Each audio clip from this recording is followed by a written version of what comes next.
ध्यानमुदं गुरुमूर्ति पूजामुदं गुरुभाग मंत्रमुदं गुरुवाक्य मोक्षमुदं गुरुकृपा भगवंताचे होण्यानेच काळाच्या पलीकडे जाता येते. आपल्या जीवनाचा सारखा विकास होतो आहे.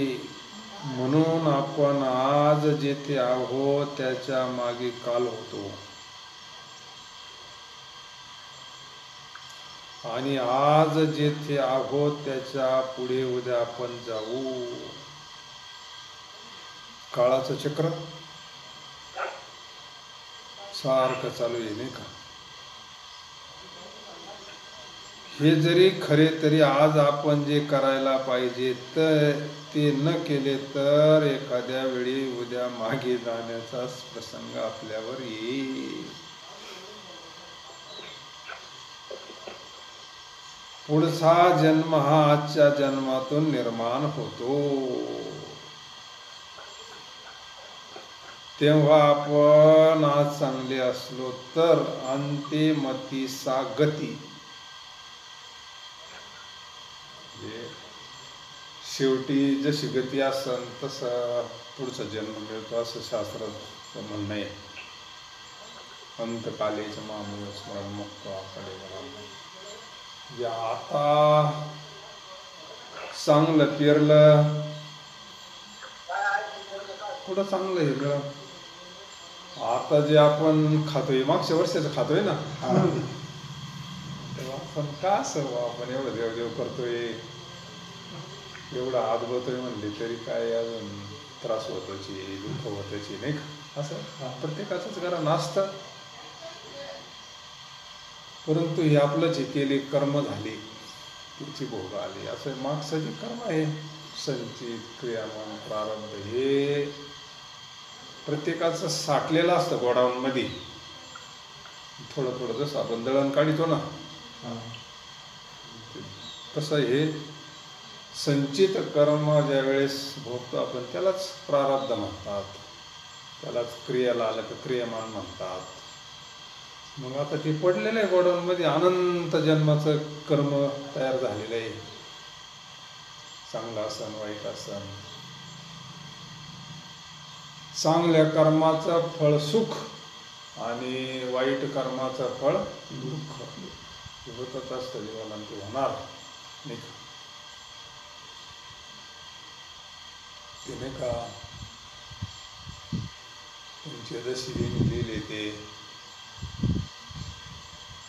महापुरुष होऊन गेले पंचदशीला शंकराचार्यांचे शिष्य.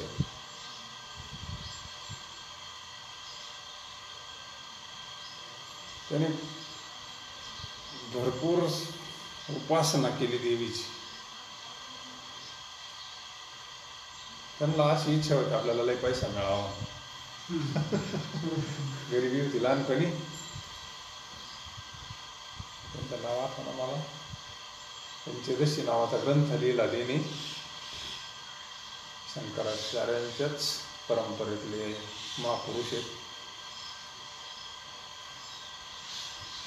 लय गायत्रीचे पुरस्कार केले. जसं आपण रामनामाचं चिंतन करतो तसं गायत्रीचं पुरस्कार सारखं नामच स्मरण. असे बरेच 12 पुरस्कार केले असेल.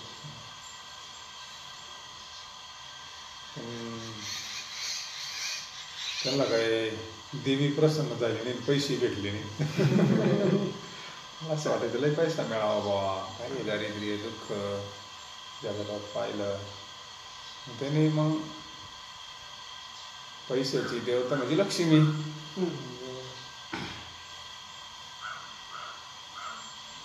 लक्ष्मीची भयान त्यांनी काहीतरी 12 पुरस्कार केली. म्हणजे त्यांचं नामस्मरण केलं. त्यांचं काही काम झालं नाही पुढं. मग त्यांना वैराग्य झाला, अनुताप झाला आणि संन्यास घेतला त्यांनी. मग संन्यास घेतल्यानंतर आता पूर्वी संन्यासाचे नियम कडक, काळानुसार आता थोडं हे झालंय.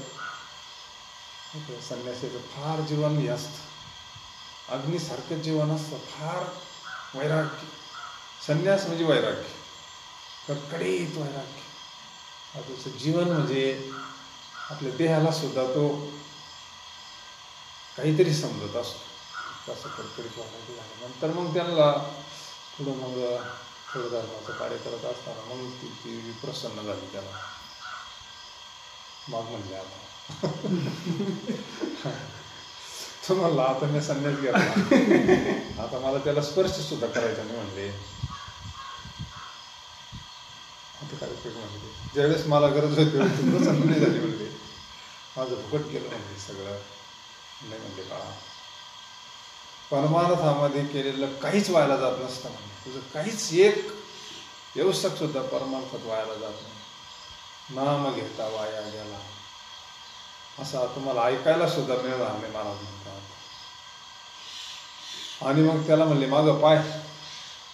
मग असे ते पुरुष शरणाच्या पावरना मागचं केलेलं पाप असं पर्वतासारखं धार जळताना त्याला दाखवलं देवीना. तर तुझ्या केलेल्या उपासनेची फलप्राप्ती का तुझं पाप जळालं म्हणले, आतापर्यंत तू मागचं जळालं म्हणले. असं पुरुष शरणाची ताकद जळतील पापी जन्मांताची. ते पाप नष्ट झालं, दुःख नष्ट झालं, तिथून पुढचं त्यांचं जीवन सुखमय झालं, आनंदमय झालं. जी प्रारब्ध काय झालं, संचित क्रियामान जळालं. पाप ताप दैन्य जाय उठा उठी मला झाली या हरिदास. ऐसे बळ नाही अनेकाचे अंगी, तप तीर्थ जगी दान व्रत चरणाचे रस बंदी शोळा नाचती कीर्तने त्यांची. म्हणजे हे जळत असतं. आता जळाल्यानंतर पुढं दुःखाचा संबंध नाही. जन्म आला बी नाही आला बी तरी नाही का, जन्म येणं न येणं हे त्याच्याकरता साधन आहे ना. भगवंत स्वरूप जो होतं त्याला कशाचा जन्म, आणि ज्याची काही इच्छा राहिली त्याला जन्म परत भेटत असतो, परत उतरत असतं. ती कुठंतरी खेम झाले का उतरलं, काहीच नव्हतं. कसं काय एवढं गबळ झालं होतं ते आपल्याला दिसत नाही, ते सूक्ष्म रूपानं म्हणजे आम्ही तर काय किती खुरापलं होतं, किती एवढं हे केलं ते आता तर मग कार गबळ झालंय. बी हे काय बारीक बी काही दिसतं काय, आता ते बिलायचं बी पहा कसं राहत. त्या काळामध्ये बिलायचं जशी कोटीची उतरायची निवड अशी, आणि ती किती बारीक असतं ते. तसं ही वासना सूक्ष्म असते, सुप्त असते. कुठं कधी उगन जन्म घेणे लागे वासना. मग आता त्याला काय उपाय आहे, बाकीच्या उपायाला ती रेटत नाही. किती काय केलं तर ती बी सुप्त असतं, ते काय करणार आहे त्याला. तुम्ही 10 वेळा नांगरलं तरी ते त्याला काय करायला लागेल. तुम्ही कोकणामध्ये गेले असतील, कोकणामध्ये त्या काळात जर गेलं ना, ज्यावेळेस हे भात पूर्ण निघून जातो, आणि त्यावेळेस असं उन्हाळ्यात जर गेलं, एकदा आम्ही आलो होतो त्या कट्ट्यातून त्या असं डोंगरातून, तर ते लोक काय करतात, असं सगळं झुडपं गबळ अख्ख्या वावरात आथरीत. असं पाहिलं असं तुम्ही टाकायचं अख्खं वावर, असं जिथे रोप टाकायचे तिथं असे त्यांचे वावर तरी काय असं एवढे असे. आणि मग ते अख्खं असं तरवळ पार सगळं तोडून असं अख्खं हे करते आच्छादन, आणि मग उन्हाळ्यात पेटून देते. ते अख्खी जमीन भाजूनच काढी द्या. मग भाजेल जमिनीत उतरतं का नाही. आता आपण हे पूर्वी भुस पेटायचो ना, किंवा आता तुम्ही बांग्या वगैरे काय जर पेटवलं त्याच्या खाल्ले तिथं गवळ नाही उतरत. काय झालं ते भाजून निघालं ना. आणि परमार्थ म्हणजे काय करायचे, अंतकरण भाजायचंय, बीज भाजूनी केली. जन्म मरण नाही तुका म्हणे वाळवंट. वाळवंट करायचंय. वाळूमध्ये कुठं उतरले का गवळ कधी, नदीमध्ये मोठा वाळूचा गणित म्हणजे तिथं गवत उतरतच नसतं ते. तसं आपलं अंतकरण बनवायचंय. असं अंतकरण बनवल्यावर मग काय, आणि इच्छा राहिली तर मग अंत्यमतीसा गती. जर काही इच्छा राहिली पुन्हा यावं लागेल. म्हणजे आमचं ते कुत्रं रस्त्याच्या खाली कोणाला उतरून देत नाही, लय राखण करतं. आता ते म्हातारं होतं तेव्हा ते जर कोणाला रस्त्याच्या खालीच उतरून देत नव्हतं, तेच म्हातारं गेलं आणि परत राखण करायला आलं, फक्त शरीर बदलून आलं, बाकी दुसरं काय नाही. आपल्याला कळत नाही ह्या गोष्टी, नाही का. या नियमाप्रमाणे पुढचा जन्म आपल्याला चांगलाच येईल. ज्यांनी पुण्य केलेलं असतं, सत्कर्म केलेलं असतं, दान धर्म केलेला असतो, परमार्थ केलेला असतो, त्याचं जरी समजा पडलं शरीर परत, त्याला पुन्हा जन्म घ्यावा लागला, तर ज्ञानेश्वर महाराजांनी योगभ्रष्टाची गती सांगितली. जर परत जरी आला पण तो का असं इकडे तिकडे मोकार फिरतच नव्हता. जरी वासना झाली, हरिण होऊन आला, पण ते का असं मोकार हिंडत नव्हतं. तिथं ऋषी मुनींचे तप यज्ञ चालत तिथं असं बसायचं, शांत ते मंत्रोच्चार ऐकायचं, शांत बसायचं, भजन ऐकायचं, त्यांचं भागवत ऐकायचं. म्हणजे जरी मुक्काम झाला जड भारताला, पण त्याचं परमार्थ व्हायला जात नाही. आपण म्हणतो लहानपणी कसं काय याला भजन येतं बुवा, मागचं तयारी ती नाही, तयारी असते. आता ती बालयोगी त्यांचं ऐकायचं थोडं मागं 2-4 वर्ष 2-3 वर्ष पुढे ते ठेवलं त्यांनी पंढरपूरला असताना त्यांचे 2-4 कार्यक्रम माहिती का, योगभ्रष्ट होते. शिकावं काहीच नाही लागलं त्यांना, कीर्तन शिकावं नाही लागलं, पखवाज शिकावं नाही लागला, काहीच नाही. एकदा बसले का लगेच पखवाज वाजायची, पेटीवर बसले का पेटी वाजायची, बसले का लगेच कीर्तन, लगेच श्लोक त्यांच्या मुखातून बाहेर पडायचे. म्हणजे कसं काय, त्याला योगभ्रष्ट म्हणतात. हे काय आहे, एवढं केलेलं असतं. पुढचा जन्म चांगलाच भेटणार ना त्याला. मग काळ मुख्यतः 3 प्रकारचा असतो, कालचाच आणि उद्याचा. कालचा, आजचा आणि उद्याचा. आता जो काळ चाललाय आपला आजचा चाललाय, नाही का. जो काळ होऊन गेला तो काही केले तरी परत येणार नाही. कालचा दिवस आपल्याला काही वाटत नाही त्याच्यावर, यालाच म्हणतात विवेक वैराग्य. शिरीचे बापू ते पाहिला प्रवचन आपल्याकडे येत असतात, पूर्वी म्हणायचे आम्हाला असं, राजे हो काल जसे होतं तसे आपण आज नाही. आपल्याला पटत ती गोष्ट. किती फरक झाला आपल्याला वाटतं, काय फरक झाला मग. हा विचार आहे तो. आयुष्य 24 तास कमी झालं ना. शरीर जरी तसं दिसत असलं पण त्याचं आयुष्य जात आहे पहा. आयुष्य कमी झालं म्हणजे त्याच्यात बदल झाला. एखादा माणूस आपल्याला 4-5 वर्षांना भेटल्यानंतर आपण म्हणतो अरे लय बदल झाला का, केस वेगळे झाले. एका दिवसात नसते वाटते बदल. हा काय असतो, सतत थोडा थोडा होत असतो, लगेच लक्षात येत नाही. तसं आयुष्य क्षणाक्षणाला याचा जसा बॅलन्स कमी होतो ना, ठरलेला आहे तो बॅलन्स 28 दिवस. काय जे असत ते काय त्यांचं नियोजन असं महाराज नाही का. प्रत्येकाचं असं काही होत नाही, एखाद्याचं बॅलन्स संपलाच नाही म्हणली त्यांना ध्यानच नाही राहिलं असं नाही होत. तसं मग हे जर यंत्रणा साध्या कंपनीची एवढी परफेक्ट आहे, त्याचं नियोजन कसं असं, त्याच्याकडे रेकॉर्ड कसं असं नाही. त्या वेळेला, त्या टायमिंगला, त्या काळ वेळ तर ठरलेलंच असतं ते.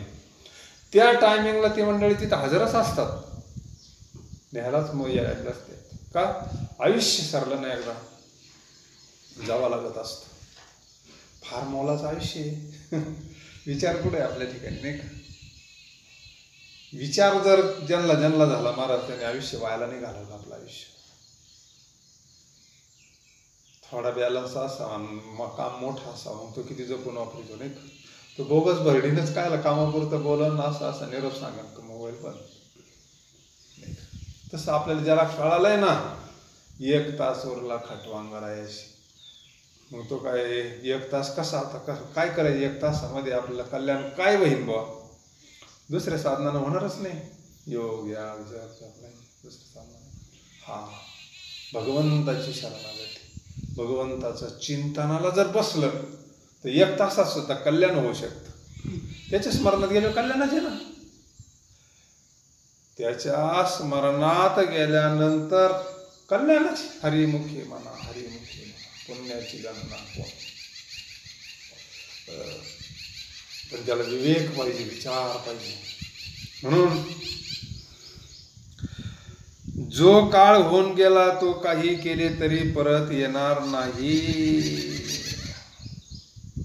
संत मागचा विचार करत नाही. असं केलं असतं तर बरं झालं, नसतं रोग टाकलं तर बरं झालं असतं, नाही का. मस्त हे पीक केलं तर बरं झालं. अरे आता मागचं काय उपयोग आहे, आता पुढं तुला काय करता येईल ते पाय, नाही का. हा विवेक संतांकडे असतो. ते मागचा विचार करत नाही, पुढची चिंता करत नाही. आपला जो आता मीटर चाललाय ना, मीटर तर चालूच आहे ना. झोपलो तरी मीटर चालूच आहे. भजन केलं तरी मीटर चालूच आहे. काही केलं मीटर बंद नाही. मीटर बंद नाही. काय करायचे आपण ठरवायचं असतं. आणि ते संत आपल्याला सांगत असतात. विचार असतो संतांच्या ठिकाणी. विचारा वाचोनी न पविजे समा. विचार, सार विचार.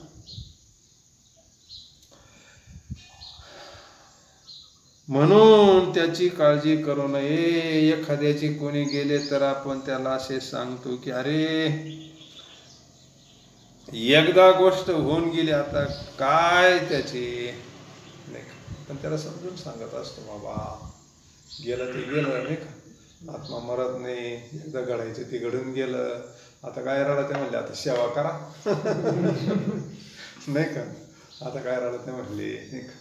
आता ते पोरांकडे पहा म्हणजे असं तसं, म्हणजे समजून सांगणारे त्याला समजून सांगत असत्या.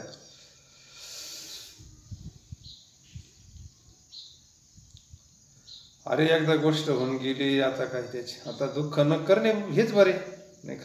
हे जे तुम्ही लोकांना सांगता तसे स्वतः वागण्याचा प्रयत्न करा.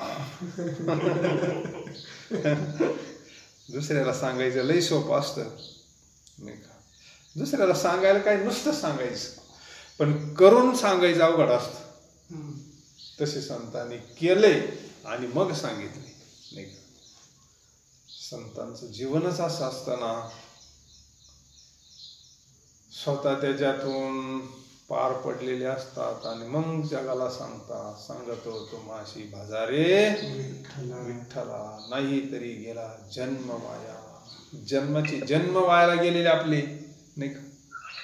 आता कुठं आपल्याला बहिणाबाई म्हणते माझे 13 जन्म झाले, 13 जन्म. मुलाला सांगते ती माझे 13 जन्म झाले. तिला इकडे गोदावरीकडे आणायचं विचार होता पोराचा.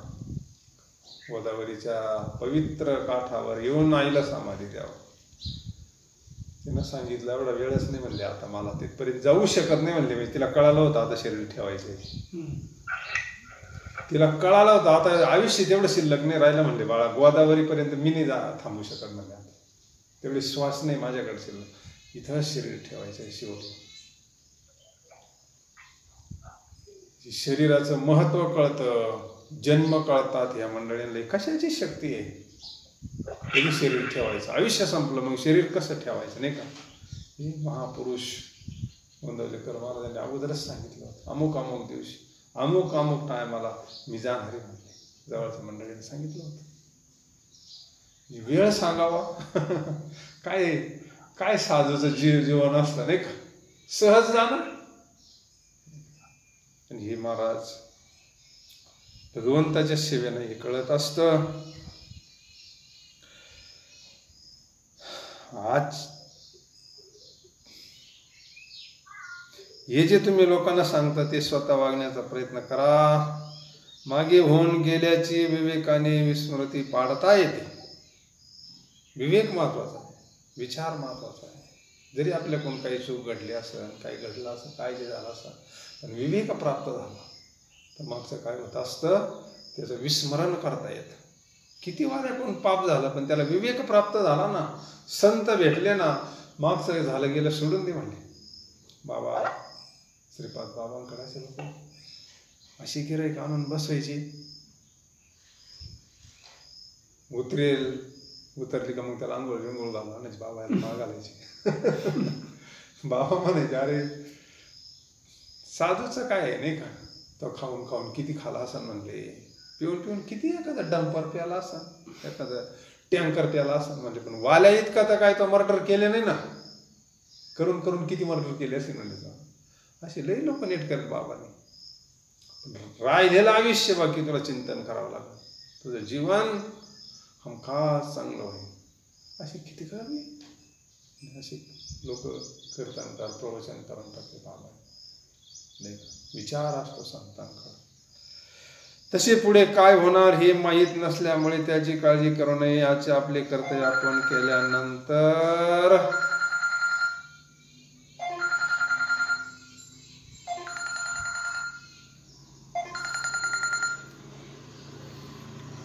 जय हरी.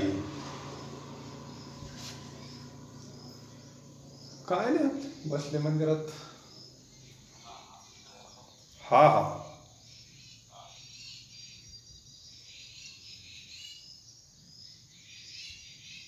काय चाललंय. हा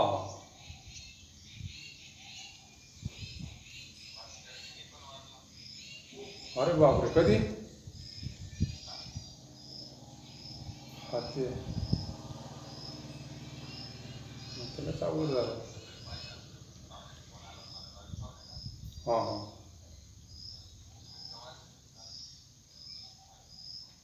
कोरोनात गेला असं नाही ना. काय जीवन आहे भाऊ.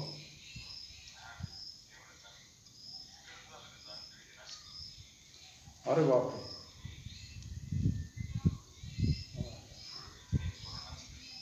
नाशिकला नेलं होतं का.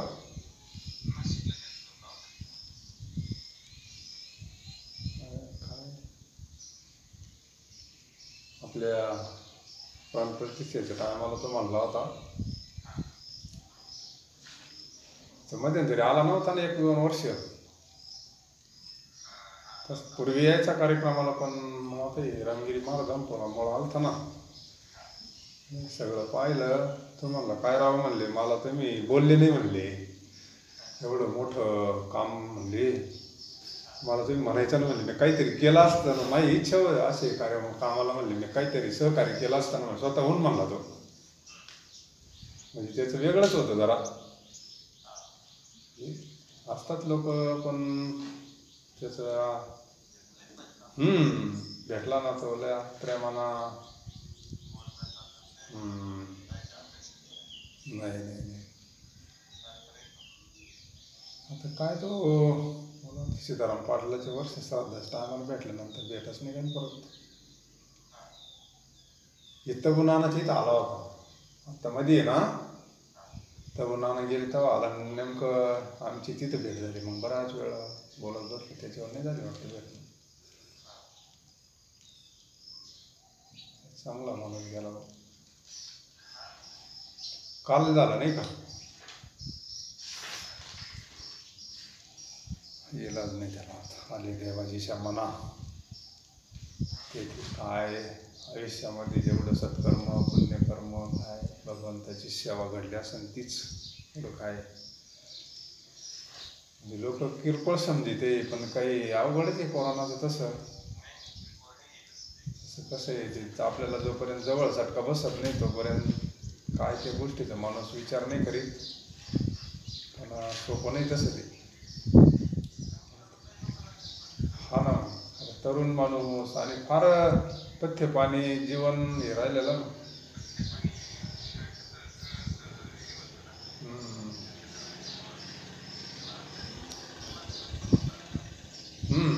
आध्यात्मिक होते का. नाही नाही त्याला ते त्या टायमिंगमध्येच संसर्ग झाला बरं का. मग ते वडील वारले ना, ते आता सारखे लोक भेटायला येत होते. आणि मग हा हा हा घरात वडिलांना घेऊ आता असं काहीतरी झालं, पण ते अवघडच काम झालं.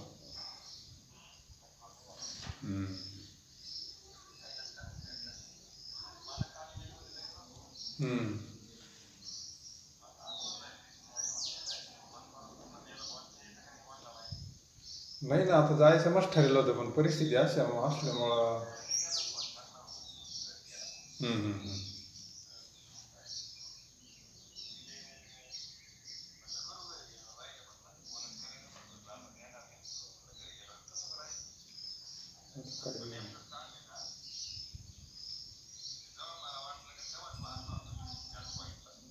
हा, ती जाणीव होती ना.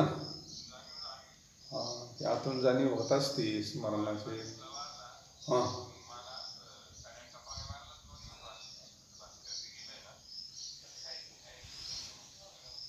जाणीव होत असती ती.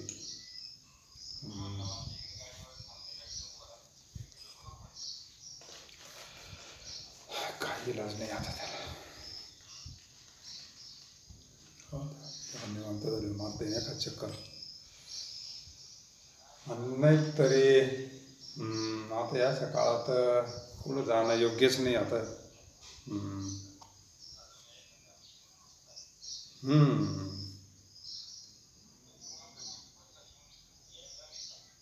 बरोबर आहे ना, त्रास होतो ना दुसऱ्या लोकांना. बरं,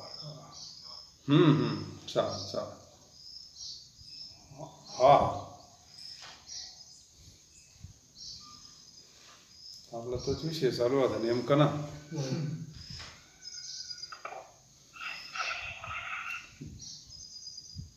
काळ कसा आहे,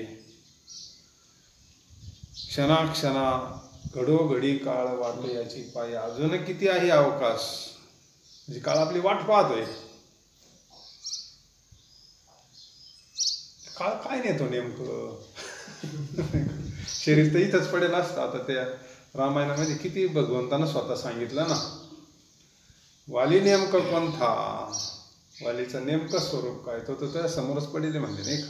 आणि तरी आपले शरीर इथंच जाळले जातात ना. आतली वस्तू नेमकं काय, काळ नेमकं काय करतो नाही का. हा विषय कळणं फार महत्वाचं आहे. हे ज्ञानानं कळत असतं. या भागात रामगिरी महाराज आले ना, त्याच्या इथे नेहमी जायचे. त्या आता तो वारला ना, त्याला महाराजांबद्दल जरा प्रेम होतं. या भागात कुठं आले का तो यायचा आमच्या भागात मग कीर्तनाला. तरी त्यांना चांगली देणगी वगैरे दिली होती. म्हणजे पैसा म्हणून नाही, पण त्याची तळमळ होती एक अध्यात्माकडं पाहण्याची जी तळमळ होती ना. आपल्याकडे पूर्वी कार्यक्रमाला नेहमी दरवर्षी तो यायचा, जिव्हाळा होता त्याला.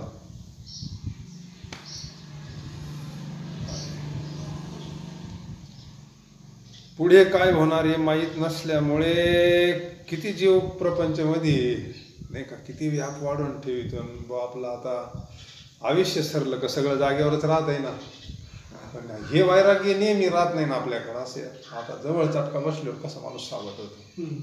आमच्याच वयाचा संजीव महाराज गेले तरुणपणात. संजीव महाराजानंतर आता हा गेला. की बरेच मंडळी तरुणपणात गेले. काय जीवन म्हणजे काय नसतं, पाण्याचा बुडबुड आहे नाही का. जे व्हायचे ते होणारच.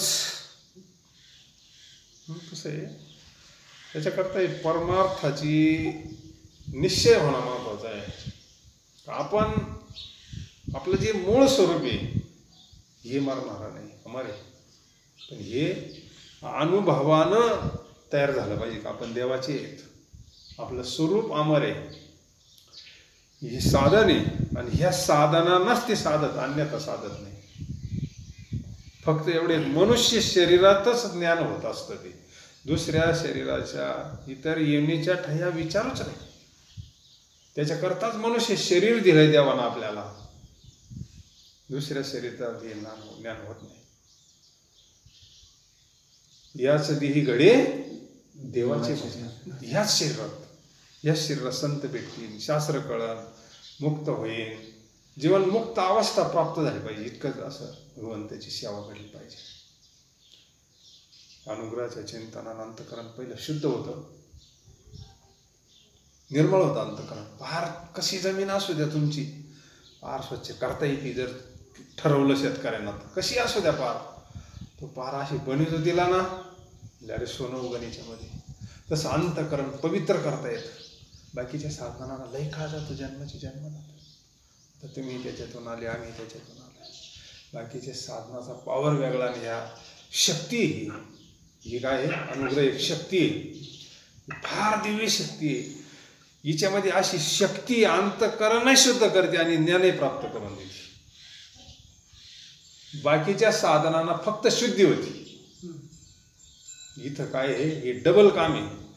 हे अनुग्रह अंतःकरणही शुद्धी करतं आणि ज्ञानही प्राप्त करून देते. स्वरूपाची प्राप्ती आपल्याला कळते. आता अरे आपलं स्वरूप काय? आपण दुसऱ्याला सांगतो नाही का? शरीर जातं बाबा, आत्मा मरत नाही. म्हणजे शास्त्र कळायला लागलं. जे अर्जुनाला सांगितलं ते आपल्याला कळायला लागलं. कशाची शक्ती आहे? तीच शक्ती जी अर्जुनाला दिली ती आपल्याला गुरुकृपेनं आली. दुसऱ्या साधनांना ज्ञान नाही प्राप्त होत. काही काही परमार्थ करणारे पण अंतःकरण शुद्धीपर्यंत जातात, अष्टसात्विक भावापर्यंत. त्यांना त्याच्या डोळ्याला तहान लागतात. पण ज्ञान कुठे? स्वरूप काय आपलं? या अनुग्रहाचं साधन का श्रेष्ठ?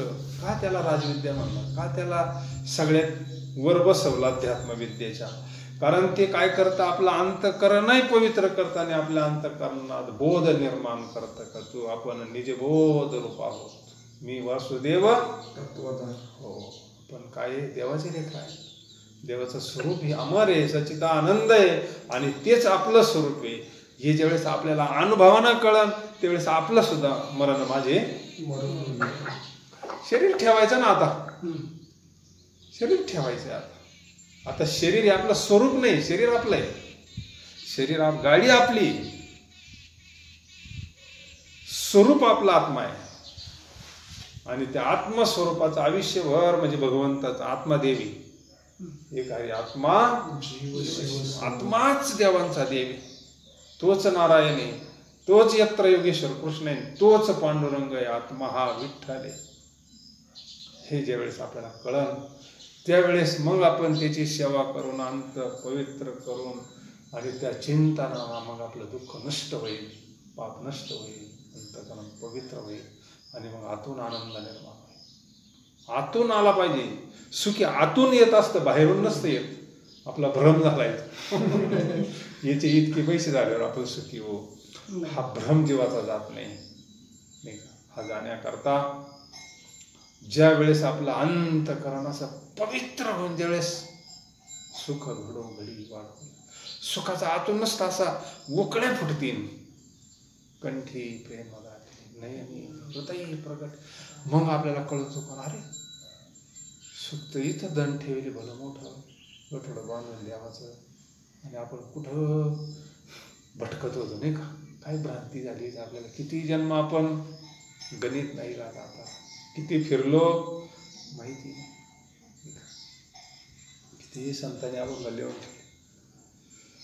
आणि मग ज्या वेळेस त्याला स्वस्वरूपाचं ज्ञान होतं तैसा हृदयामध्ये रंगीरा आणि मग त्याला जो आनंद होतो देवी आनंद, संत चरण लागत असा वासनेची बीज जळून जा. मग राम नामे उपजी आवडी सुख जड. मग सुख त्याचं स्वरूप आहे, त्याला कळतं त्यावेळेस त्याची भीती नष्ट होती, त्याचं दुःख नष्ट होतं आणि त्याला ज्ञान प्राप्त होतं, दिव्य ज्ञान प्राप्त होतं. नाही का? किती उदाहरणं पाहतो आपण. देह जाऊ अथवा देव तर जटायूला म्हणले. आता रामायणात देव जटायूला म्हणले ना, तुला मी जीवदान देतो म्हणले. शबरी मातेला म्हणले ना तुला जीवदान देतो. वालीला म्हणले ना तुला जीवदान देतो. ते म्हणले आता जगायचं कामच काय राहिलं, तूच भेटला ना. आता कामच झालं ना. आज फिटले माझे बहुत जन्मीचे साकडे कोंदाटले पुढे परब्रह्म. आता काय आला येणं जाणं परत, आणि असा योग परत कधी यायचा आहे? असा योग परत नाही. महाराज काय असं भाग्य आपलं, अशी वस्तू आपल्याला मिळाली एवढ्या बाजारात. आता तुम्ही काही साधे दुकानं फिरून आले नाही, आम्ही काही साधे दुकानं फिरून नाही आले. ही संजीवनी मिळणं ही आपल्या कोणत्या तरी जन्माचं आपलं पुण्य म्हणा, आपल्या पितरांचं कोणत्या तरी कुळातलं म्हणा. ही वस्तू मिळणं ही फार दुर्लभ गोष्ट आहे. त्या वस्तूवर आपली श्रद्धा बसणं ही महत्वाची गोष्ट आहे. त्याची प्रचिती येणं आणि त्याला आयुष्यभर प्राणाबरोबर नाम सांभाळणं आणि आपलं जीवन कृतार्थ.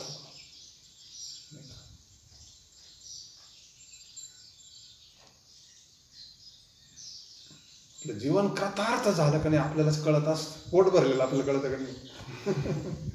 या नामानं आपल्याला मला काय प्राप्त झाले आपल्यालाच कळत असतं. कोणाला सांगायची गरज नाही, कोणा आपल्याला सांगायची गरज नाही, कुठं काहीच माप लावायची गरज नाही. आपल्याला कळतं आपल्या जीवनात काय बदल झाला. पूर्वी आपण कसे होतो, आता ह्या स्थितीला आपण कशी, ही शक्तीचा काय परिणाम झाला आपल्यावर कळत असतं मला. ती वस्तूच अशी आहे ना, ती वस्तू आपल्यासारखीच करून टाकीत असते जीवाला. वस्तू अशी आहे ना, त्याचा ध्यास धरला पाहिजे त्या भगवंताचा. तो आपल्यासारखाच करून टाकत असतो. निक बाण लागल्यानंतर कसं बोलतोय वाली मग, आणि अगोदर कसं बोलतो तसा नामाचा बाण लागला पाहिजे. राम नाम रूपी बाण ज्या वेळेस लागला ना, पहिलं कसं जीवन होतं ना आपलं, आज कसं बदलला, कशाचा परिणाम आहे तो बाण लागला आपल्या हृदयामध्ये.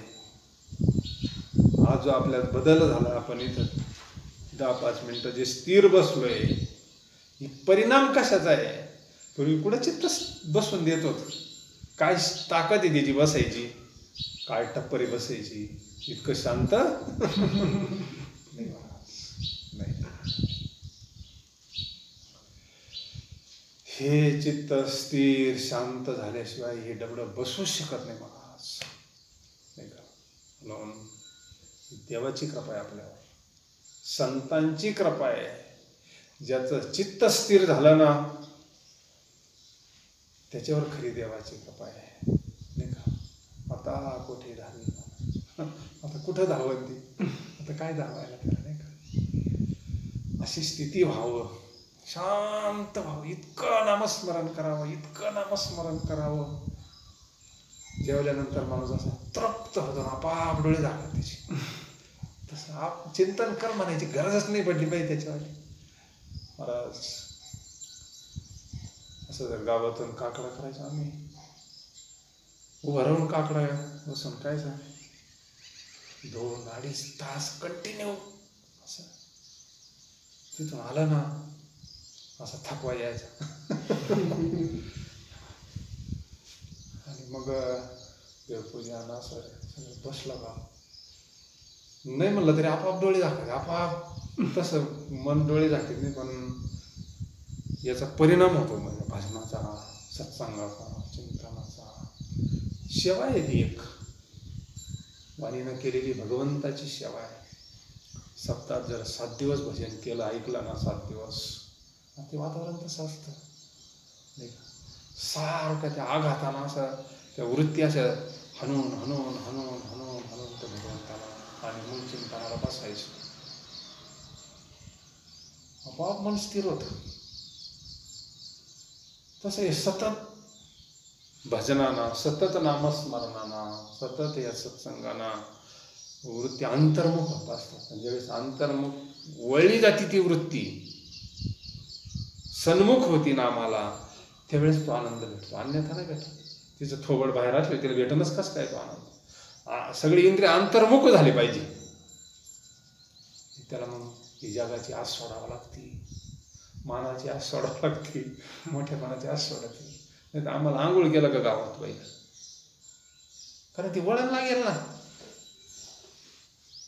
बहिर्मुख वृत्तीला ती वळण लागलेलं घटकाभर काय ताकद बसायची. जरी वाचलं तर मग लक्ष तिकडंच ना, बहिर्मुख वृत्ती राहणार.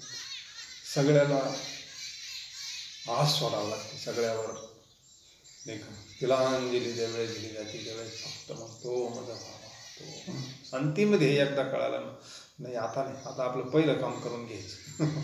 पहिलं आपलं काम करून घ्यायचं, मग बाकीचं काय असेल ते, नाही का. असं ज्यावेळेस अंतिम ध्येय ठरलं जातं त्यावेळेस मग कुठं जायचीच गरज नाही. आपलं कर्म, भगवंतानं आपल्याला दिलेलं कर्म आपण एकदम व्यवस्थित पार पाडायचं आणि भगवंताच्या स्मरणात कर्म करायचं आणि त्या चिंतनानं अंतःकरण असं बनवायचं. म्हणून स्वस्थ बसावे, मागची आठवण करू नये किंवा गेल्याचे दुःख करू नये, विवेक प्राप्त होतो. आणि उद्याची किंवा होणाऱ्या गोष्टीची काळजी करू नये. सध्या आपल्याला कालाच्या पलीकडे जाता येत नाही आणि कालाच्या पलीकडे गेल्याशिवाय भगवंत मिळणार नाही, अशी अवस्था आहे. जगात घडामोडी सारख्या होत आहेत आणि आपली तळमळ कायम आहे. आपल्याला जी तळमळ लागते ती आपल्या अपुरेपणामुळे नाही का. आणि हे किती मिळवलं तर अपुरच असतं. जो कधी पुरा होत नाही त्याचं नाव संसार, आणि जो पुरा होतो त्याचं नाव परमार्थ. पूर्ण फक्त भगवंत आहे. ज्याला पूर्ण व्हायचंय त्याला बरं म्हणतात पूर्ण केला, पूर्ण केला, पूर्ण केला. ज्याला परिपूर्ण फक्त ह्या जगतामध्ये एक भगवान परमात्मा आहे आणि तो परिपूर्ण प्राप्त करायचा, त्याचं नामचिंतन केल्यानं आपलं जीवन सुद्धा परिपूर्ण होतं. काहीच करायचं राहिलं नाही. महाराज म्हणतात काहीच नाही, काहीच नाही. तुका म्हणे मुक्ती परमेली खुंटलिया धावा तृष्णी. आता धाव थांबली नाही का. आता मनाची राव शांत झाले, आहे त्याच्यात समाधान नाही का. वस्तू वाचून समाधान देणारा भगवंत आहे. त्याला वस्तूनं काही नाही लागत. काही नसताना समाधान भेटतं. समाधान आत्मधीच आहे ना. चिंतनानं भेटणारं समाधान फार दिलं असतं. वस्तूना भेटणारं सुखी टिकत नसतं, ते परावलंबी. वस्तू गेली सुख संपलं. म्हणून हे स्वसंवेद्य आत्मरूपा स्वसंवेद्य सुखी ना. आता किती का पाणी दिसतं, पण मे महिन्यात या कुठंच काही दिसायचं नाही का. एखाद्याच्या बोरला 250 फुटावर 300 फुटावर असं पाणी लागलेलं असावं. कधीही या तुम्ही, भेवच नाही ना त्याला. ते पक्क लागेल आहे ना खाल्लं. आता वर तर कोणीकडं पाणीच दिसा. आता काय पाणी नाही का, कोणीकडं पाणीच वाहत आहे आता. पण हे पाणी टिकणारं नाही, बापू सांगायचे.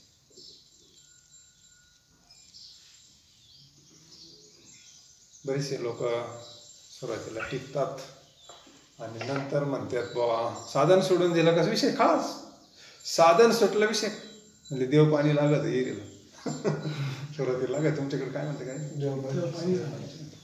आता देव पाणी काय खरं पाणी असतं का ते म्हणले.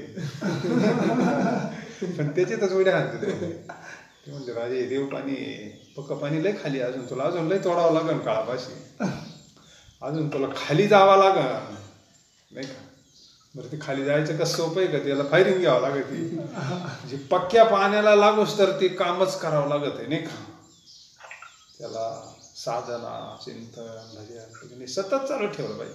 हा 1-2 दिवसाचा खेळच नाही ना, हा सिजनल परमार्थच नाही. सिजनल परमार्थ इथून मग केला आपण, तोच आपल्या काम आला. आता नित्य नेमनामी ते प्राणी दुर्लभ सततम कीर्तयन्तो. सतत सतत सतत सतत. बाकीचे आपण किती जन्म केला, पण भगवंताचं चिंतन आता करायला लागलो आपल्या 4-6 वर्षाचा म्हणजे मग असून कमून तुकाराम महाराजांसारखं होईना नाही का. महाराज म्हणले जन्मोजन्मी आम्ही बहु पुण्य केले तेव्हा या विठ्ठले. बरेच लोक म्हणतात मग अजून तर काय दुःखच होते मला, अजून तर भीतीच वाटते बा. अरे साधी महाराज म्हणले गोंदवलेकर महाराजच म्हणले साधी पोटा भरण्याची पदवी घेण्याकरता डॉक्टर व्हायला किती वर्ष शिकावं लागतं. पोट भरायची पदवी करता 25, 30, 40 वर्ष अध्ययन करावं लागतं, डोळे फोडावं लागतं, रात्र दिवस किती खर्च, किती आठ तेव्हा पुढे MBBS होतो. मग इथं भगवंत स्वरूप प्राप्त करायचं हे काही फुकाट थोडंच मिळत, काहीतरी कष्ट करावंच लागते ना. अट्टहास केला म्हणले, अट्टहास केला यासाठी केला, अट्टहास केला महाराज. काय काय प्रसंग आले त्यांच्यावर, नाही तर चिंतन घडत चालले म्हणजे डोंगरात पाल जसं असेल तसं, पण चिंतन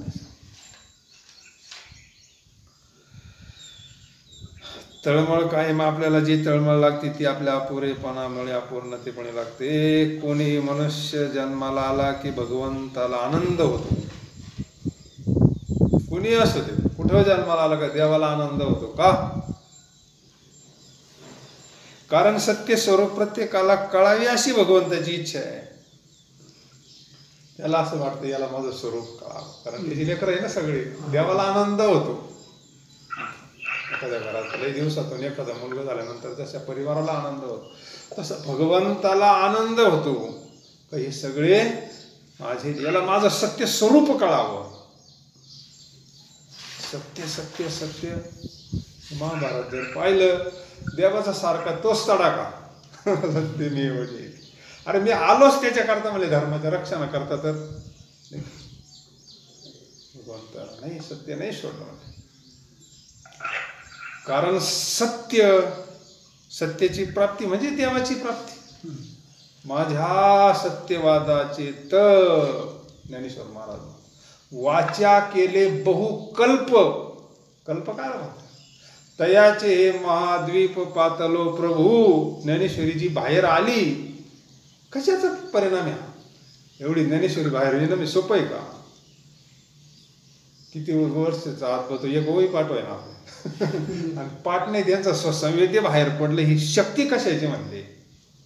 सत्यवादाचा तट. सत्याची ताकद फार मोठी असती, पण सत्याला तेवढा त्रास असतो. काय काय प्रसंग आले त्या पांडवांवर. सत्य, फक्त सत्य, भयान त्रास, भयान संकट. मिळाला विजय, पण भलतं बी कष्ट घेऊन. नंतर सगळंच भेटलं त्यांना. विजय त्यांचा झाला, राज्य मिळालं, आनंद मिळाला, मुक्त झाले, पण फार कसोटीतून जावं लागलं त्यांना. फार. वनवास म्हणजे काय सोपा खेळ आहे का? नाही का? भगवंताची इच्छा आहे का त्याला सत्यस्वरूप प्रत्येकाला कळावे अशी भगवंताची इच्छा आहे. आणि हे कार्य फक्त मनुष्य जन्मामध्ये शक्य. सत्यस्वरूप फक्त भगवंत शरीरामध्येच होत असतं. यासाठी भगवंत आपल्याला समजण्यासारखा आहे, हे प्रत्येकाने लक्षात ठेवावे. याकरिताच आपल्याला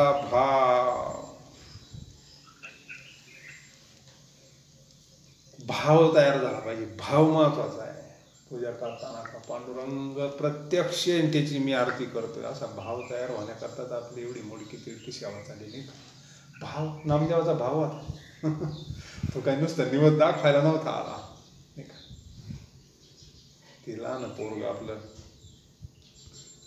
गणपती इथं 10-12 दिवस त्यानं ते पाहिलं, माळीन गिळी ते सगळं आता भाव. ते लहान शेवटच्या दिवशी त्याला नेलं होतं बुडवायला तळ्यामध्ये. ते म्हणायचं गणपती पाण्यात टाकला. येडवणी करायचं 2-3 दिवस सारखं. गणपती पाण्यात टाकला म्हणायचं. म्हणजे त्याला ते, आपल्याला माहिती आहे हा गणपती मातीचा आहे, पण त्याचा भाव कसा होता? म्हणजे गणपती पाण्यात नेऊन टाकला काका, त्याचा भाव मातीचा नव्हता ना. भाव असा आपलं ज्ञान, आपली ही विद्वत्ता बाजूला सारून आपला असा भाव तयार व्हावा का परब्रह्म पांडुरंग परमात्मा प्रत्यक्ष आपल्याला पाहतोय, नाही का? हा भाव तयार होणं महत्वाचं आहे भक्तीमध्ये. ज्ञानाचा परिपाक तोच आहे महाराज. ही भक्ती श्रेष्ठ का म्हणलं? एक जणाकडे असाच एक जण आला, म्हणजे मला काहीतरी परमार्थ प्राप्तीचा एका साधूकडे गेला, मार्ग सांगा. आता तो साधू सगुण उपासक होता. त्यानं त्याला गणपतीचं मूर्ती दिली. जाय म्हणले याची उपासना कर सेवा. त्यानं भरपूर सेवा केली गणपतीची. पण गणपती काय अगोदर देवीची मूर्ती दिली, त्याला पैशाची जास्त होत. पैसे जास्त मिळावा असं त्याच्या लक्षात आल्यानंतर म्हणजे आईची सेवा केली का सगळं खातं हिच्याच हातात आहे. म्हणजे बाई लक्ष्मीच्या हाती ती जर झाली तर मग तो सगळंच होईल म्हणजे. काय त्यानं बऱ्याच दिवस सेवा केली जगदंबा मातेची, पण देवीचं काय तो कटाळा. एक साधन करून कटाळा तर माणूस. परत बाबाकडे गेला म्हणले, बाबा लय दिवस आदवलं पण काही देवी काहीच नाही म्हणले अजून. ती काय प्रसन्न होईन, काही बोला नावीन चाला नावीन, काय परिस्थिती ते काही फरक नाही म्हणले, आहे तसाच मी अजून. त्याला असं वाटलं मग नाराज करण्यापेक्षा गणपतीची मूर्ती दिली, आता या गणपतीची हे कर म्हणले, सेवा कर जाय म्हणले. मग त्यानं तो गणपती आणला. आता देवी कुठं ठेवायची, देवी वर ठेवली, मग अशी वर जागा होती अशी. मग गणपती बसावला. मग गणपतीची उपासना सुरू केली. मग सकाळी आरती करायची, धूप दीप नैवेद्य आरती. पण त्यानं ते अगरबत्ती लावली का ते वर जायचं ना, वर जायचा. अरे म्हणले हिची मोकारीनं आत बोललं म्हणले आपल्याला, आता हिला वास जातो ना म्हणले आयता. आता ही गणपतीची उपासना करतोय ना आपण, हिला वास नाही गेला पाहिजे म्हणले. त्यानं एक आयडिया केली की तिच्या नाकामध्ये अशी कापसाची हे केली का आपल्या गणपतीचा हा वास तिच्या नाकात जाऊ नये म्हणून. मग तो कापूस घेतला त्यानं आणि तिच्या नाकामध्ये असा कापूस हे करीत होता. मग देवी प्रगट झाली. बोल म्हणले बाळा तुला काय पाहिजे. ते आता जेव्हा उपासना केली नाही तेव्हा तू प्रगट नाही झाली म्हणले. आता मी गणपतीच्या मागं लागलो ना, आता कशी काय तू प्रसन्न झाली म्हणले. त्यावेळेस मी देवी हाय असा तुझा भाव होताच कुठं म्हणले. आता तुझा भाव तयार झाला का माझा वास देवीपर्यंत जाऊ नये हा भाव तुझा तयार झाला ना, म्हणजे देवी हाय असा भाव तुझा तयार झाला म्हणले. आता मग मला देवी हाय असा भाव तयार झाले, मला प्रगट व्हावाच लागतं म्हणजे. भाव महत्वाचा आहे. तस्मात भावाची प्रमाण न लगे द्यावी, फारसे वित्त झाले एक चित्त तरी ते बहुत. भाव हळूहळू तो भाव तयार झाला पाहिजे. एकटा चालून भीती वाटते, भाव तयार झाला पाहिजे. आपण तर सकाळी म्हणलो देव उभा मागे पुढे उभे पुढे, मग भीती का वाटते आपल्याला. आपला देव काय पंढरपुरातच आहे का फक्त गाणगापुरातच आहे का तुळजापुरात आहे. आपण तर अभंग म्हणलो म्हणले, विठू जळी स्थळी भरला रीता ठाव नाही असा भाव प्रल्हादाचा झाला ना, मग त्याच्यात केसाला धक्का नाही लागला.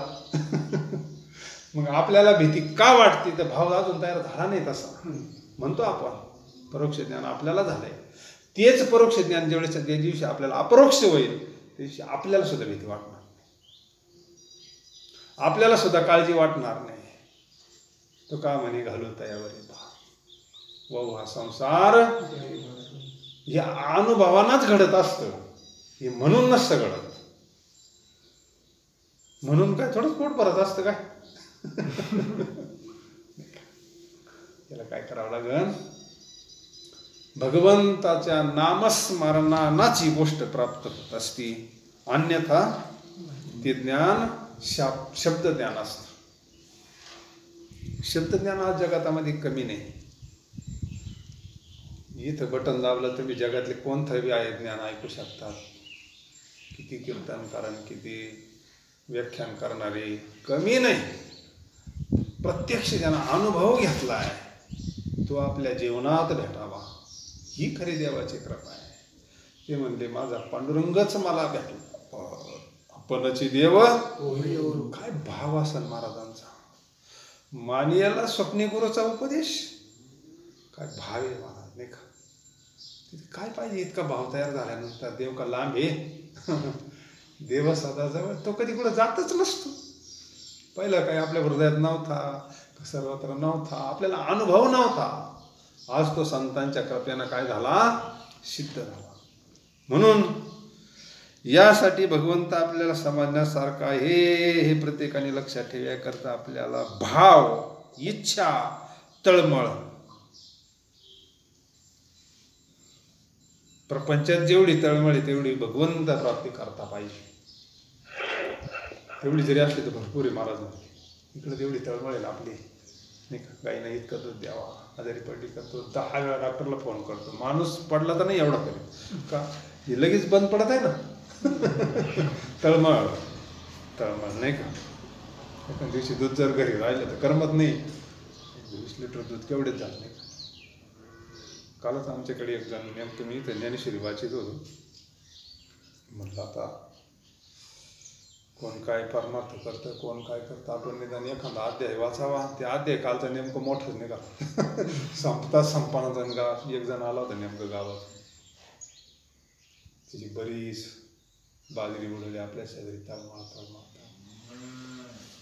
काहीतरी विचारायला आला होता. कटळून तर शेवटी मग इकडं आला. मी ठरवलं होतं आज 13वा अध्याय संपल्याशिवाय उठायचंच नाही. ते दाखवून गेली 3 जेवायला चला म्हणलं काही असं, पण आज 13वा अध्याय पोरा करायचा म्हणजे करायचाच म्हणलं. ठरवलं होतं मनातून असं, पण भगवंताच्या कृपेनं करायचा म्हणलं. त्याची तळमळ असते, त्याची लय तळमळ होती. एवढी बाजरी पाण्यात गेली, तळमळ जीवाला नाही बसून देत माणूस, नाही का. केवढी तळमळ तर देवप्राप्ती करता हा विषय आवडता आपला. इतकं पाणी तरी त्यांची तयारी कंस कापायची इतक्या पाण्याने. आपण थेमा जरी आलं तर आता कुठं कीर्तन, कुठं भजन, कुठं काय नाही. तळमळ 7 दिवसाचा जरी झाला उपवासी तरी कीर्तनाशी सोडू नये महाराज. काहीतरी असं त्याच्यात म्हणूनच असं म्हटले ना. आमच्या इथे एक माणूस वारला तो काय फार ये नव्हतं, पण त्याला भजनाची काही आवड होती. भजन म्हणलं का त्याला इतकी गोडी होती ना. एकदा नदीला पाणी आलं होतं, तो नदीच्या पलीकडच्या गावात भजन होतं. त्यानं कपडे काढले आणि रात्री असं तिरपा पोहत पलीकडे गेला तो. कपडे घातले आणि बांधायला गेला होता. एवढा रात्री पाऊस, कपडे एवढे पाहिले ना, ते भजन चालूच होता ना. उशिरा गेला ना, पोत आला ना. तळमळ पाहिजे त्या तळमळ असल्यावर मग काय भगवंत कुठं नाही. मग त्याला कसं रात्री पलीकडे नेलं बा. जय हरी जय हरी जय हरी. तळमळ परमार्थातली महत्वाची इच्छा. तळमळ वेगळं नाही. इकडं जेवढी तेवढी त्या परमार्थात याच्या निम्मी जरी लागली तर लई झाली, नाही का. याच्या निम्मी जरी तिकडं लागली तर लई झाली म्हणली, नाही का. भाव, इच्छा, तळमळ आज मनातून उत्पन्न व्हायला पाहिजे.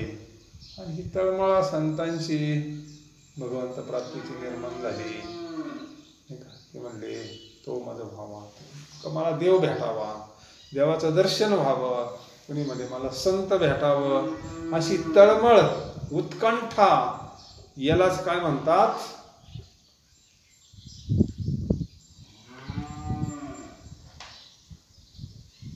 आतून भूक लागावा. अशी आतून भूक अशी खडबडून लागली पाहिजे.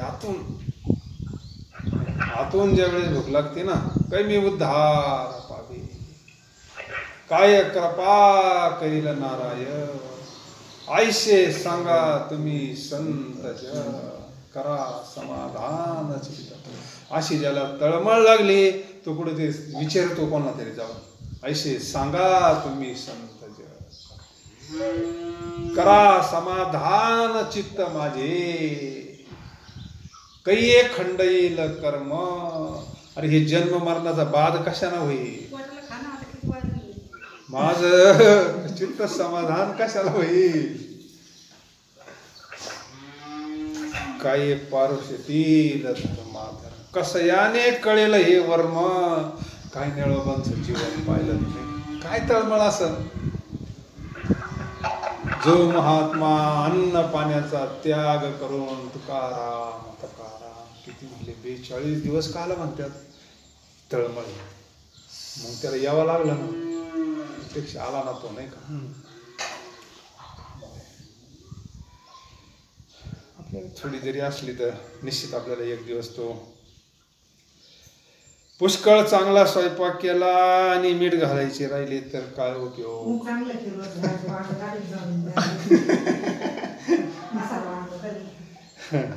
ते प्रारब्धातच नव्हतं. अन्नमान धन येतो, प्रारब्धात नसले होते नाही जमून देणार. प्रारब्धात असले होते म्हणून जात असते ते.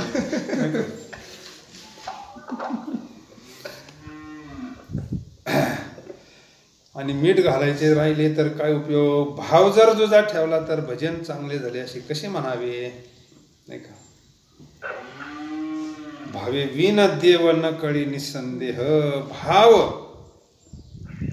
भक्तीचे 9 मार्ग सांगितले आहे, त्यातल्या कोणत्याही एकाचेच पूर्ण भाव ठेवून परिशीलन केले तरी त्यात बाकीच्या 8 येतात. 9दा भक्ती सांगितली. कोणती करा देव भेटत असतो, कोणती करा, जी आवडन ती करा, बंधन नाही. परमार्थात किंमत आहे भावाला. भाव धरोनिया वाचे ज्ञानेश्वरी, कृपा करी हरी तो कृपा करायला तयार आहे. तुमचा भाव पाहतो देव, तुमची विद्वत्ता पाहायला मोकळा नाही. तुमचं प्रेम पाहतो देव. देव अंतकरण पाहतो, आपलं मन पाहतो किती पवित्र आहे. वरच्या याच्याकडे लक्ष द्यायला मोकळा नाही तो. आपल्याला जे कळले ते आपल्या आचरणात आणावे. आणि आपण तर नसतं सांगायचं, तडाखाला येतो नाही का? आपल्याला जे कळले ते आपल्या आचरणात आणावे. हे खरे ऐकणे होय, हे खरं ऐकणं. जे ऐकलं ना, येऊन केलं, मग हे खरं ऐकणं. नाही तर मग काय, इकून ऐकलं, इकून सोडलं. आता मध्ये काही राहिलं तर पाहिजे ना. नळी फुंकले आपल्याला जे कळले ते आपल्या आचरणात आणावे, हे खरे ऐकणे होय. जो आपल्या रक्ता मांसात मिसळतो आणि रोजच्या वागण्यात आणता येतो तो खरा वेदांत. बाहेर वेदांत सांगणं फार सोपं नाही का? नाही. ज्यावेळेस आपल्या आचरणात येतो त्यावेळेस बाहेर 4 चौघात गेलो तर आपण मग भलते शांत होतो, आपला राग सांभतो, सगळं सांभतो. पण घरी आल्यावर थांबला पाहिजे, मग आपल्या रक्तात मिसळा नाही का? त्या रक्तात मिसळतो, आपल्या रक्ता मांसात मिसळतो. म्हणजे ते काय अंगी बांधलं पाहिजे, सगळं आतूनच पिकलं पाहिजे. ते पिकलेलं ते वेगळंच असतं. कार्पेटनं पिकवणं हे काय पिकणं नाही. असं करा, तसं करा, हे करा, ते करा, किती काय टीव्हीवर 7 दिवस चालू आहे. परिणाम नाही. सत्कर्म होतं, पुण्यकर्म होतं, करमणूक होती, तेवढ्या पुरतं तेवढा आनंदही होतो. पण परिपाकाचे चांगलं जर वाळू पिकलं तर ते तोडावं लागतं का? नाही. तेच देठाला सोडून देते. तसं आसक्ती प्रपंच सोडावं नाही लागत, ते आपोआप सोडून देते. आपाप धन दारा पुत्र जन सर्व मिथ्या मानून आपापच होतं. ते आपाप होतं ते आपाप देठाला सोडित आहे. पण देठ पिकल्याशिवाय नाही सोडित, कच्चं नाही सोडित. ते पिकले असेंदे कडूपण गेले तैसे आम्हा केले. पुढं काय होतं हे आपल्याला माहिती.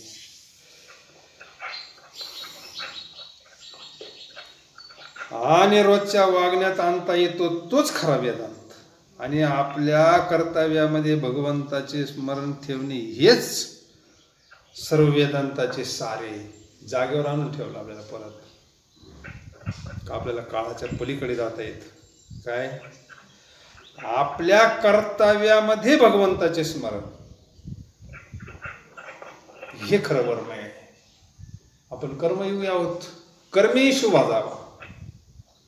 भगवंताला कर्म करायला सांगितलं अर्जुनाला. अर्जुनानंतर ठेवलं होतं गोंधळात, ते अजिबात नाही. लढणं हा तुझा धर्म आहे, मारणं हा तुझा धर्म आहे म्हणले. क्षत्रियाचा धर्म आहे. तसं आपलं उठलं का हे कर्म आहे, आपलं धर्म आहे. कर्म धर्म त्यांचा कालिल्या जीवन म्हणा माझी, ही आपला धर्म आहे. काय सांभाळणं असन, काय असन, काय असन, काय ते असन, आपल्याला भगवंतांना दिलेली ड्युटी आहे ती. त्यानं आपल्याला दिलेलं ते कर्म आहे. नवी नवी त्याची सेवा आहे नाही का? आणि ते करत असताना भगवंताच्या स्मरणात करायचं. किती सोपं वर्म आहे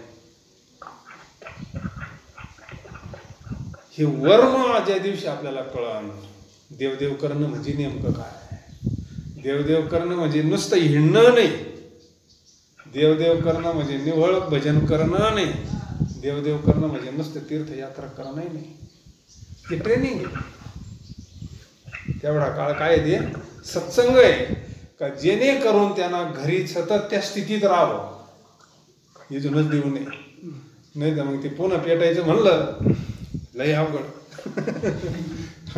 एकदा सादळलं श्रीपाद बाबा एका ठिकाणी मुक्कामाला होते आणि सकाळी बाबा लवकर उठायचे आणि जिथं मुक्कामी होती तिचा नवरा नोकरीला होता आणि तिला उठायला डबा करायचा होता. पावसाळ्याचे दिवस असल्यामुळं सरपण नाही सादळलेलं, पिठी सादळली चुलीवर राहिली आणि ती आजवत होती. बाबाने पाहिलं, तू किती आदबली तर आता जमायचं नाही म्हणे. शेजारीची चूल पेटवली होती चांगली धाड धाड धाड, असं कर म्हणली. आता ही पिठी तिकडे घेऊन जाईल, जरा शेकून आण म्हणले. आता साधूचा महिमा आहे ना, तिनं चांगली शेकून आणली ना आता वड म्हणते भराभर उघडायला लागली. बाबा म्हणायचे त्याच्याकरताच तुम्ही इथे येतात म्हणले मेळाव्याला, आता कशी भराभर उघडत येत म्हणे शेकवल्यावर. तसं जीवन असतं, सत्संग त्याच्याकरता असतो नाही का. मग माणसाला विवेक प्राप्त होतो, वैराग्य प्राप्त होतं नाही का, चिंतन होत असतं. मग आपण साधारण द्यायचं नाही. भगवंताचे स्मरण ठेवणे हे सर्व वेदांताचे सारे. वेदांत हा रोजच्या आचरणात आणला पाहिजे. आचरण हे परमार्थाला फार श्रेष्ठ असतं. हळूहळू हळू आपण तिकडं जायचं आहे. एका दिवसात काहीच होत नसतं, पण थोडं थोडं थोडं थोडं जीवनामध्ये परिवर्तन करता करता करता शांत चित्तानं भगवंताचं स्मरण प्रत्येक कर्मात करत असताना, गाडीवर चालताना असं, पायी चालताना असं, अहो सहज पडला माणूस तरी स्मरण करता करता झोप लागते. पायी चाललं तरी पावलावर भगवंताचं चिंतन करता येतं. हळूहळू हे अंगी बांधायचं असतं. सहज नामस्मरण घडा, सहज. अगोदर अट्टहासाना, नंतर मग ते सहज घडतं. आता गाडी चालवताना खाली पाहावं लागतं का? नवीन माणूस ती खाली पाहते, त्याला असं गिअर पाहावं लागेल खाली पडायचं का जावं, ते ब्रेककडे खाली पाहतं नवीन चालवणारा आणि धडकला असतो पुढं. पण जो कायमचा चालवणारा त्याला रात्री बिगर लाईटच सांगा तुम्ही ओळखीच्या रस्त्यानं तो पार लोणीला जाईन भाऊ. काय पडिले वळण इंद्रिया सकळ, तसं सगळ्या इंद्रियांना वळण लावायचंय. आणि मग तो कोणतंही कर्म करत असताना अनुसंधानात असतो, भगवंताच्या स्मरणात नाही का. त्यालाच अनुसंधान म्हणतात आणि त्यालाच भक्ती म्हणतात. आपल्या जीवनात भगवंतांना कृपा करावी, आपला अखंड अनुसंधान असावं. आपल्याला देहात असतानाच जीवनमुक्त अवस्था प्राप्त व्हावी. दुसरं भगवंताकडे काही मागवू नये आणि त्याला मागितलं तरी देऊ नये कोणाला. बाकीचं भरपूर झालंय, भरपूर केलंय. आता याच देही याच भोगो मुक्तीचा पुंडलिका विठ्ठल श्री ज्ञानदेव पंढरीनाथ भगवान ज्ञानेश्वर महाराज, जगद्गुरु संत तुकाराम महाराज, सद्गुरुनाथ महाराज, सब संत विठ्ठल